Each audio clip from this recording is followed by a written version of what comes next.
ready? It's the Roundtable with me, Robert Bannon.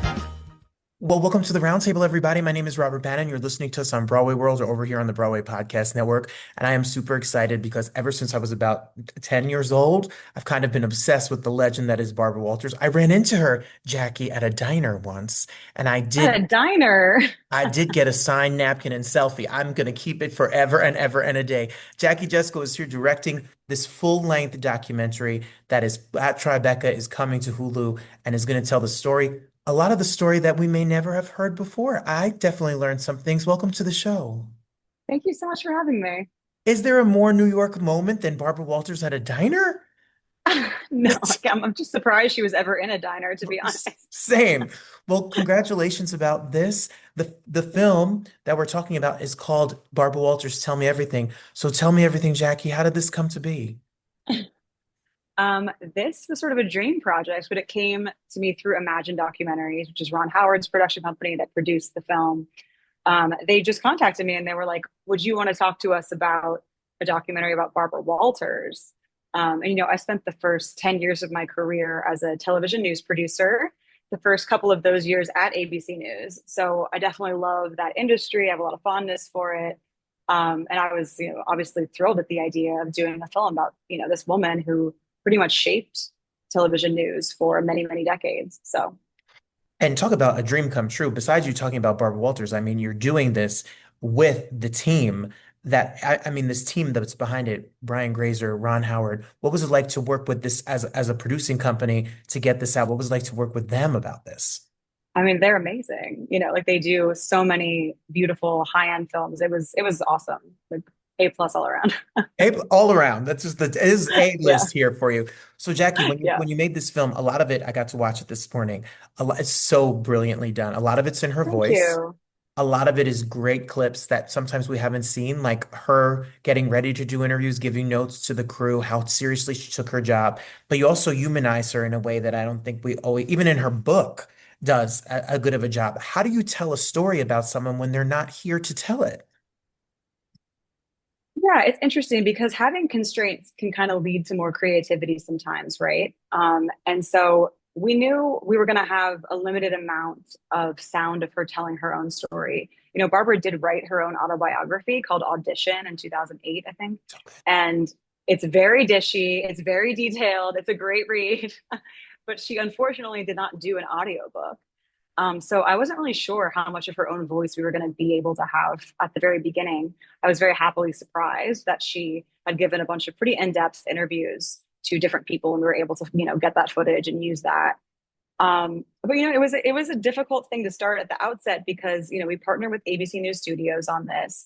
They gave us access to this incredible trove of all of Barbara's material for the past 4 or 5 decades, and it's hard to know where to start. But part of it was just reading her own book and understanding what was important to her insofar as her career, because it wasn't always the big celebrity gets. Like she was really proud of her work with politicians, with dictators and all that. So we started looking through the things that she had kind of pointed out as seminal moments in her career, and went from there. Well, June 23rd, you can make sure you see it on Hulu and it'll be on Disney Plus, also as well.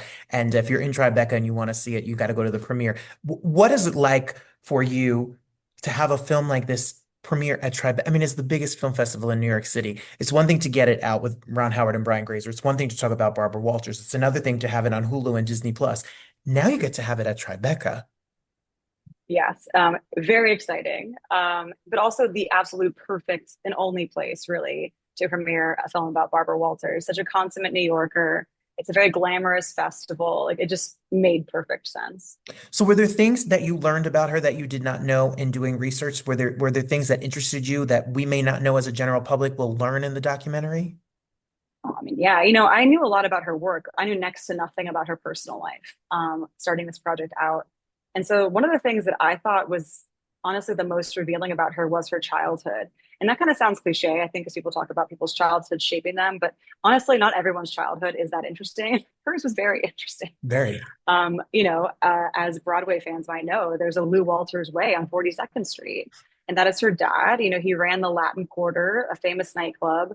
And his story was this crazy boom and bust. They were living in a townhouse, limos and furs, and then all of a sudden they were penniless. She had a very turbulent upbringing.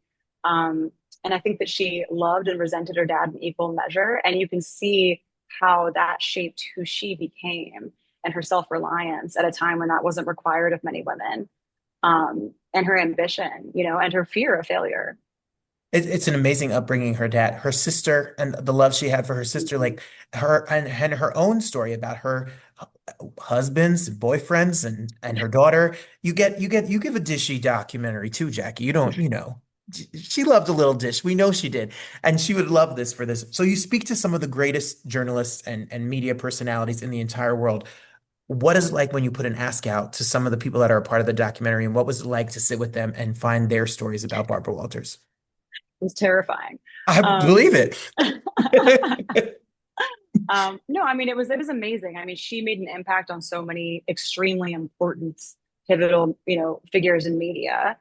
And I was like, people had a lot to say. It wasn't like one of those perfunctory, okay, I'll do your interview, but I barely knew her.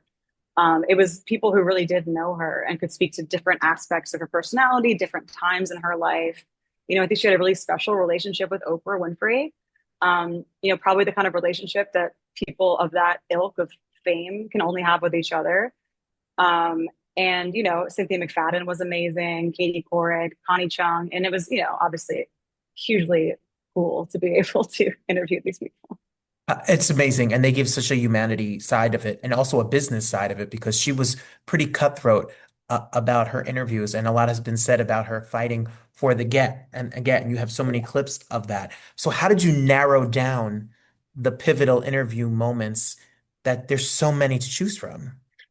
It was difficult. It was kind of a journey. Like I think that we from the outset knew we wanted to cover certain things. We wanted to cover her rise, her like come to ABC, that big thing, and then her like total underdog situation where she's slapped down and has to get back up. That's a great part of the story. The way that she embraced celebrity. You kind of decide what you want to do, and then it's like, okay, how do we do that? And that became like a real edit lift. Where we're like, let's look at all the examples of her, humanizing a world leader or by asking them a personal question and decide which one's the best one. So it was kind of methodological at a certain point, but Well, what's so fascinating about you as a filmmaker and a documentarian is that you have worked for ABC News and you have worked for Vice and you have worked for a lot of the organizations that we look to now as civilians living in crazy times where the news and documentaries sometimes get attacked in politics. Why is it important that we continue to tell these stories and give unabashed truth out here in film and in television? Because there's an attack on the truth, Jackie.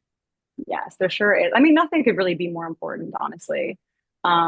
It's a tough time. It's a tough time to be in news, tough time to be in truth telling of any kind. Um, and, I think it's important that there are still like trusted, vetted sources. Like social media was amazing and that it democratized things so well.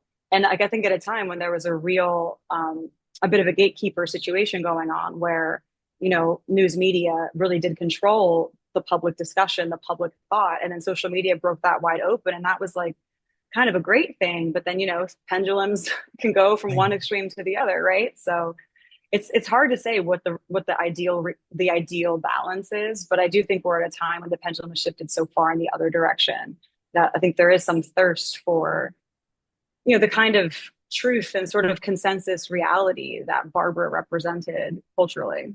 Well, that's what I love. And I was going to ask you, the other documentaries and work that you've done on, sometimes they're very different than Barbara Walters. I mean, your work is very varied. So like Savior Complex, which was a documentary series that you did, is very different than Barbara Walters. It's got a very different tone and a very different style. How do you choose the different subjects that interest you? Because you don't seem to be a documentarian that has one type of film that you're making. No, I'm not, and I don't really want to be. I'm omnivorous about stuff. I like investigation work. I like telling real stories about like regular people. And this was my first celebrity film, and I really enjoyed it. It was really fun to kind of understand what makes somebody who in the public eye, you've seen a million times. What's going on? Like what made them tick, and what made them the person they were. So I think I'm just curious about people, and that's sort of a through line. And that's what makes a good documentary is a good subject. And I mean, can you pick someone that's more iconic and interesting than Barbara Walters? Do you feel like we knew like her life was very secretive in some ways, or do you feel like she shared a lot of her life? It's interesting because sometimes I feel like she's very private and old school and classy, and then sometimes I feel like she shared a lot of the vulnerable moments in her life. It's somehow both, right? Like I think she was really honest about certain things in her life. And this is really more kind of in her own book and things like that. And in the years that followed that on The View, when she kind of like loosened up a little and was more comfortable being a person as opposed to like, a journalist only. Um, I think that she was good at talking about certain aspects of her life, less good at talking about other aspects. But, sometimes we're not great like analysts of our own selves, and so other people might have better insight into us than we even do into ourselves. It just depends on, what we're talking about. I agree. I need to take a lesson and keep some things to myself. That's what I learned. So for you, as a filmmaker, a woman filmmaker in this business, what's the takeaway at the end of the documentary? That's something that she did that you would like to put into your own work moving forward. I mean, there's a lot of things I really respect about Barbara. One is her ability to research and like how important that she thought that was. She never was unprepared for anything. I like to work the same way. And so I guess maybe I just liked that. I was like, yeah, it's worth all the time and effort you put into stuff. Um, but I don't know if it's like the takeaway. One thing that I think was really great about Barbara, and that is the final thought from her in the film, is that like I think there's just kind of like this cliche about being a feminist icon, like, on this list of feminist icons. But the cool thing about Barbara is like she is a feminist icon, but she wasn't doing it for all women at all. Like she was doing it for Barbara Walters. Mm. And like, why should we ask her for anything more than that? Because the truth is, she did do it. She shattered every glass ceiling and she made it possible for other people to follow in her footsteps. But I think that there's something just nice, refreshing, and honest about the fact that she herself was like, oh, I didn't do it for others, but I'm really, really glad it's helped them. I, I love that too. I think that is Barbara Walters in a nutshell. Barbara Walters, the icon. I adore her. Read the book. Can't watch this documentary. I'm telling you, it's gonna an hour and a half is gonna fly by. Barbara Walters, Tell Me Everything, June 23rd on Hulu, and then look for it on Disney Plus. Next time, Jackie, when you have a documentary, I'm gonna start off with if you were a tree, what kind of tree would you be? That's gonna be my first question. So think about it. Think about it. Deal. I will. And Hit you well, you up. did such a brilliant job on this. Congratulations. And I look Thank so you. forward to the more work and more stories that you get to tell.